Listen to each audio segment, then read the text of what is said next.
A Hora do Pesadelo 3, Guerreiros dos Sonhos, não foi apenas uma sequência de terror qualquer. Foi o momento em que o Fred Krueger se tornou um ícone do pesadelo, misturando uma equipe com poderes de sonho, rock and roll e humor negro. Mas por trás de todos os efeitos especiais malucos, as coisas ficaram bem confusas. Atores quase foram trocados e algumas cenas foram tão perturbadoras que o estúdio mandou a produção mudar tudo. Então se prepara aí que hoje o vídeo tá daquele jeitão e seja bem-vindo a mais um Coleção em Ação Show!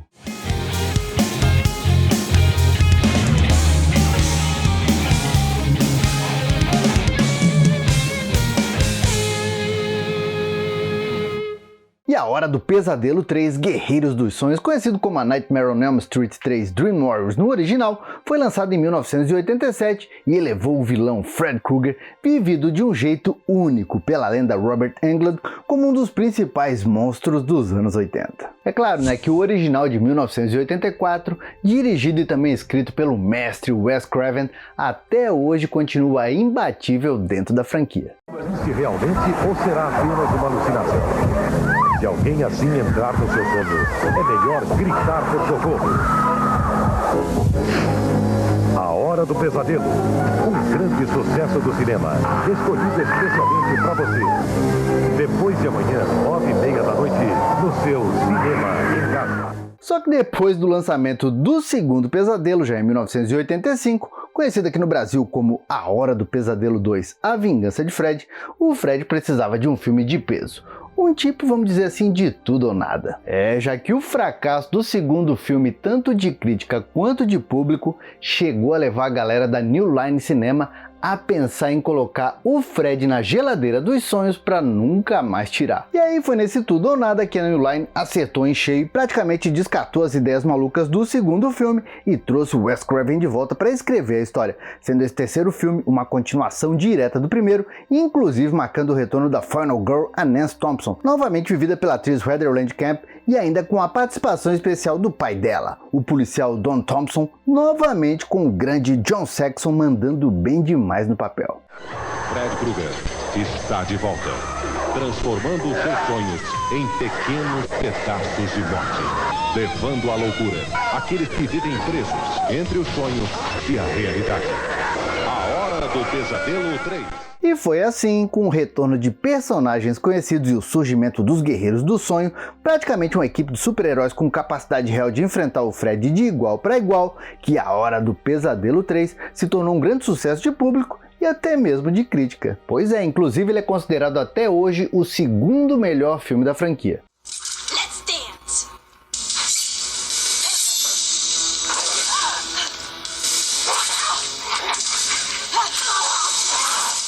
E apesar do original dar umas boas pinceladas sobre a origem do Fred Krueger, foi nesse A Hora do Pesadelo 3, Os Guerreiros dos Sonhos, que realmente a origem do Fred foi explorada.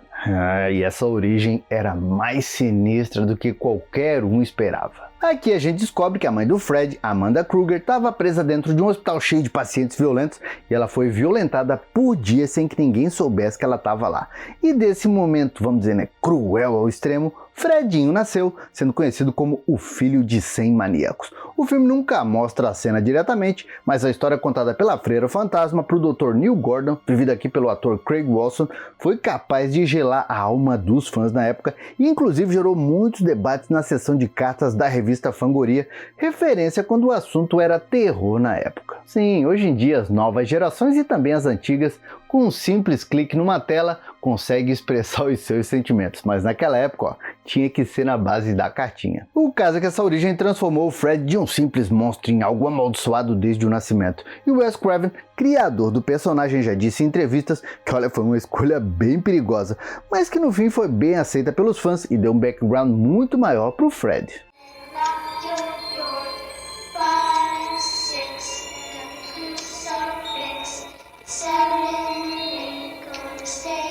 Mas se você pensa também que o mestre Wes Craven teve liberdade total para escrever o roteiro, não foi bem assim. Na verdade, ele estava pensando em um final bem diferente do que o filme teve. E bem cruel, por sinal. Nessa versão inicial, a Nancy iria morrer, só que de um jeito bem mais brutal e sem nenhum tipo de heroísmo, já que o diretor do original queria mostrar que o Fred estava cada vez mais cruel e poderoso, agora habitando uma casa totalmente distorcida, um lugar construído das memórias de suas vítimas, cheio de imagens grotescas que eram difíceis de se filmar na época.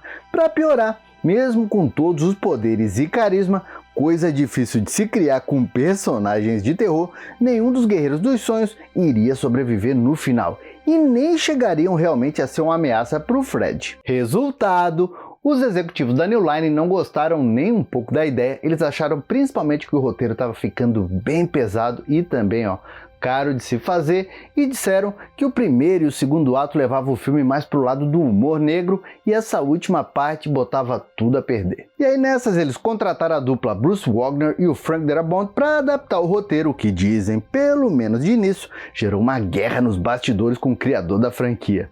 Dizem também que antes do conceito dos Guerreiros dos Sonhos existir, o Wes Craven chegou a ser convidado pela New Line para dirigir o terceiro filme da franquia, mas como ele estava no início das gravações de A Maldição de Samantha, não pôde aceitar o projeto. E no lugar dele entrou o estreante Chuck Russell, que felizmente mandou bem demais. Começou a se falar de filme de terror, coisas estranhas começam a acontecer. O negócio é que quando o Wes Craven estava ali, negociando com a galera da New Line para dirigir e também escrever esse terceiro filme, ele veio com uma ideia que era bem maluca. O Fred sairia do mundo dos sonhos e viria para o mundo real e começaria a atacar os atores de uma sequência que estaria sendo gravada. Ali um tipo de metalinguagem, sacou? E aí a New Line Cinema acabou rejeitando a ideia de início, mas quase uma década mais tarde, em 1994, o conceito do Craven foi levado às telas em um novo pesadelo de Fred Krueger, inclusive com um novo retorno dos atores do primeiro filme, vivendo aqui eles mesmos. E por falar em atores que se tornaram bem famosos nos anos seguintes, mas que começaram ali, trabalhando em filmes de terror dos anos 80. Esse é o seu cérebro. Com drogas. Perguntas? O que você tomou? Muito se fala sobre o Johnny Depp como o personagem Glenn Lantz, ou então o carismático Kevin Bacon como uma vítima qualquer pelas mãos da Pamela Voorhees, no Sexta-feira 13 original de 1980. Mas você sabia que Guerreiros dos Sonhos também teve a participação de um ator que estava ali bem acostumado a ser coadjuvante em grandes filmes, como Apocalipse Now e Desejo de Matar 2, mas que anos depois ia se tornar um dos grandes do cinema. Pois é, se você notar nos créditos iniciais do filme, a gente vai ver ali um tal de Larry Fishburne, que vem a ser ninguém menos que o grande Morpheus, o Lawrence Fishburne, vivendo aqui um enfermeiro gente boa, o Max Daniels, um dos responsáveis por cuidar dos jovens que têm problemas com sonhos e estão internados no hospital psiquiátrico do filme. Max, preciso ver a Kristen. Você não entende. Senhorita Thompson, não insista. A doutora Sims me deu ordens específicas. Ninguém entra pra ver a Kristen, especialmente você. Olha, é muito legal quando a gente cruza com um filme antigo, revê ele e pega ali, um desses atores famosos hoje em dia, dando a vida para fazer um papel desse tamanho. É muito legal, diz aí. E você, lembrava do Larry Fishburne, quer dizer, do Lawrence Fishburne? Lembrava dele na franquia dos sonhos? Comenta aqui. E fala também, tá curtindo esse vídeo? Então que tal deixar aquele like felpudo? Olha, e por falar em famosos, Patrícia Arquette hoje é uma das mais conhecidas na linhagem de atores da família Arquette. Mas foi em A Hora do Pesadelo 3 que a atriz fez a sua estreia como a Final Girl, a Chris Parkin, a líder dos Guerreiros dos Sonhos. O problema é que por ser o primeiro filme dela, a inexperiência da atriz fez com que ela quase fosse dispensada nos primeiros dias de filmagem. Tudo porque, na cena em que ela tem um surto ao saber que vai ser medicada com tranquilizantes pela equipe médica e dá um corte no braço do enfermeiro Max, a cena foi gravada às 4 da matina, já que o diretor Chuck Russell queria que a Patrícia Arquette realmente aparentasse estar com sono. Só que nessas, ela errou tanto, mas tanto a cena, que tiveram que ser feitas nada menos que 52 tomadas até que a atriz acertasse. Eu sou o Dr. Goldman, não vou machucar você, eu vou ajudá-lo. Tem Venha cuidando, Max! Isso aí irritou demais os produtores, que chegaram a chamar a atriz Lisa Cox para substituir a Patricia Arquette como a personagem principal. Mas, para felicidade geral, menos da Lisa Wilcox, o diretor conseguiu convencer os executivos do contrário. Se bem que a Lisa Wilcox conseguiu viver a personagem Alice Johnson no quarto filme, então no final ficou tudo bem. E tá gostando desse vídeo? Aposto que tá. Então se tá chegando agora aqui no canal, aproveita para se inscrever e badalar o sininho, sabe por quê? Agora são 3 vídeos nostálgicos por semana. E que tal compartilhar? Como sugestão, você pode compartilhar com aquele seu amigo que jura que já viu Harry Potter enfrentando o Fred e todo mundo chama o coitado de mentiroso, hein? Que tal?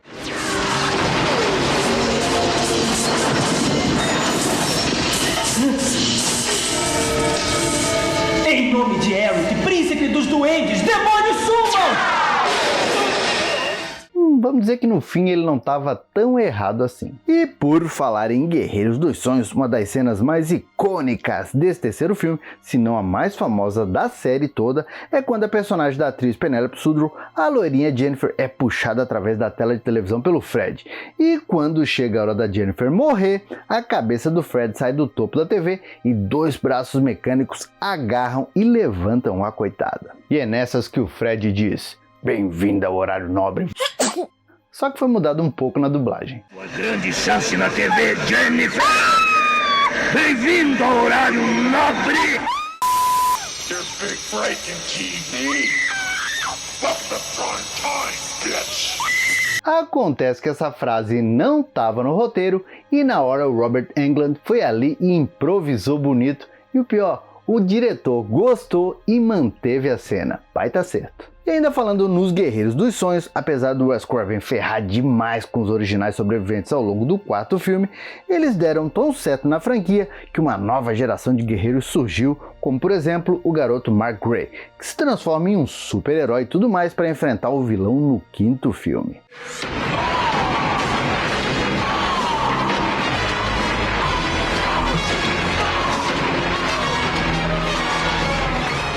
Já os guerreiros originais, mesmo mortos, acabaram voltando a aparecer como uma equipe dos sonhos nos quadrinhos do Fred Krueger, que foram publicados pela Innovation durante os anos 90, e ainda lutando ao lado do lendário Ash Williams de A Morte do Demônio e o Tom Jarvis na minissérie Fred vs Jason vs Ash, publicada pela Wildstorm em 2009, que eu vou dizer, é praticamente um crime, mas infelizmente nunca foi publicada aqui no Brasil. Isso mostra que o terceiro filme e os Guerreiros dos Sonhos se tornaram referência para os fãs da franquia. Agora conta pra mim, sabia dessas curiosidades? Curte esse filme? Qual é o seu preferido de toda a franquia, hein? Comenta aqui pra gente falar mais a respeito disso. Bora lá acabar com isso, Flavinho. Chegou a hora de tomar o controle. Caraca! E antes que esse vídeo acabe, a gente não pode deixar de agradecer os membros Felpudo Gold e Felpudo Silver. Com a ajuda de vocês, a gente continua produzindo conteúdos cada vez mais nostálgicos, então que tal você se tornar um membro Felpudo Gold ou Felpudo Silver também, hein? O seu nome aparece aqui no final do vídeo e ainda tem um link secreto para o nosso grupo do WhatsApp. Tô esperando você. Bom, meus amigos, por enquanto era isso. Eu espero que você tenha gostado de mais esse vídeo. E se você está chegando agora aqui no canal, aproveita para conhecer também as nossas redes sociais. Por enquanto, eu vou deixando o meu abraço, dizendo que a gente se vê no próximo vídeo e valeu!